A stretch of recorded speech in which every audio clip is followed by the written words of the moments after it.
discovers her fiancé cheated just 24 hours after proposing when she heard him having s.ex with an escort. When Vikkie Kenward answered a late-night call from her fiancé, she expected to hear him gushing about their upcoming wedding. Instead she heard 35-year-old builder Ty Smith grunt and groan down the line, as he had sex with another woman. Reeling from the accidental phone call in June, Vikkie turned detective to find out what her husband-to-be had been up to. She scrolled through his phone bills and noticed the same mobile number coming up late at night. She tapped the number into Google and was horrified to see it belonged to a local escort. But there was worse to come. As Vikkie, 30, continued to check his phone bills, it emerged Ty had called the escort just 24 hours after he proposed to her in October 2014.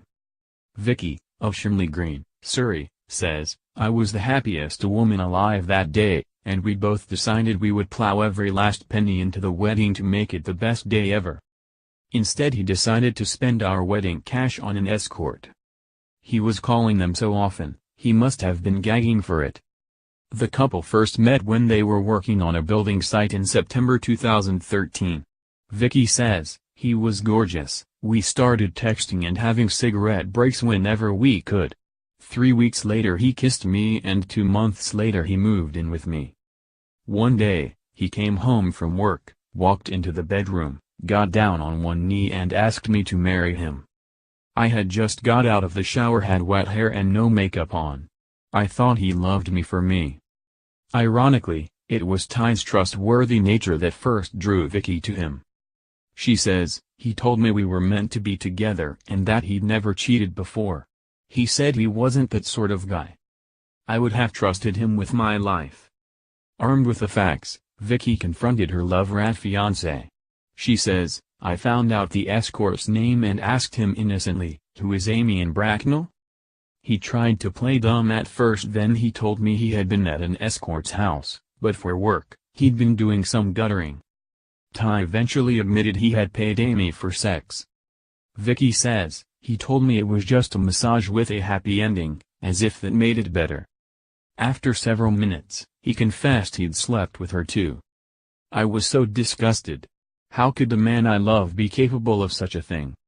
He tried to tell me cheating with escorts was better than having an affair because there's no feelings involved, just sex. But I thought we had a great sex life, why would he feel the need to pay for it?"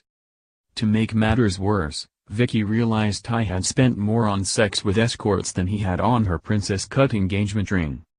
She says, "He spent £120 on my ring but was paying these women £130 an hour for sex. It was a complete joke." Incredibly, Ty thought she would take him back and the wedding would still go ahead. She says, "He actually turned round and said to me, 'Can't we just forget about it?' I told him he repulsed me and I couldn't forget something like that. I called off the wedding there and then. All my dreams of a classic church wedding went up in smoke." Devastated, Vikkie had to go to a clinic to check Ty had not given her any STIs. Fortunately she was clean. Determined to put her heartbreak behind her, she has now joined dating website Plenty of Fish and knows exactly what kind of man she is looking for. She says, "I'm after a real man, one who doesn't pay women for sex. That's not too much to ask, surely." Ty, who now lives in Bracknell, Berks, said, "I don't have anything to say to Vikkie. I've said sorry to her lots of times. Of course I regret seeing escorts because I lost my relationship over it. I don't know how many I saw, maybe 2 or 3.